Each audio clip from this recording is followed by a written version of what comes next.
Agriculture is a major industry in the district. What would be your priority? Well, having grown up on a farm, I know firsthand the struggles that folks in our agriculture community are experiencing. I also know how vitally important food security is to the health of our country and the future of our next generation. We stand to lose about 100,000 small family farms this year. The reason for that is because of high inflation, of input costs rising, making it much harder for American family farmers to have any sort of economic benefit. You know, what most people don't realize that for the average Alabama family farm, over 90% of the assets are illiquid. That means most family farms are barely scraping by as it is. And this administration, I find it interesting that my opponent wants to serve on the Ag Committee when he's been part of an administration that has been over-regulating agriculture on every single front. The Biden administration has been trying to tell farmers what they can do with their water, how to raise their livestock, has been attacking farmers and the ability of farmers to flourish. I mean, just our small family farm operation, fertilizer costs have increased almost 150% in the last 3 years. This is directly related to this administration's policy with respect to American energy. Fertilizer is a byproduct of non-renewable resources, and the fact that we are not energy is causing the price of fertilizer and diesel to increase. So I will fight for deregulation, for unleashing American energy, and for supporting those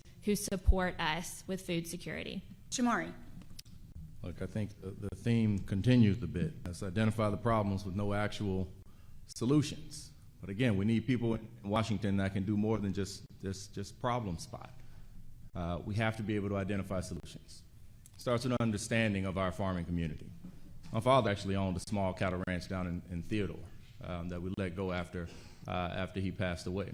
So it's not an industry that I'm completely unfamiliar with. I didn't grow up on a fifth-generation cattle ranch, but I certainly grew up in rural Alabama. My family comes from Clark County, so this is not an issue that is unique to us. So what we have seen is farming across the country, certainly farming across the state of Alabama and the district. This has been an industry that has been gradually declining for decades. President Biden didn't make this industry decline. It's been gradually declining for decades. We have seen for far too long the children of farmers, like my opponent, leave the farm, and they don't come back. They don't come back. And so this is not a Biden issue. President Biden was not the reason you decided not to continue the family business.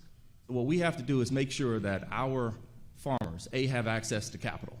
They need access to capital. That is a critical piece of the Farm Bill. We have to go to Washington and have to not continue to punt on the Farm Bill. There are too many provisions there for food security. There are too many provisions there to make sure that the industry can remain competitive, that limit the amount of products that we can import from other countries, to make sure that they remain a viable player in this industry. We also have to make sure that we're preparing our communities to be able to compete in the future of farming.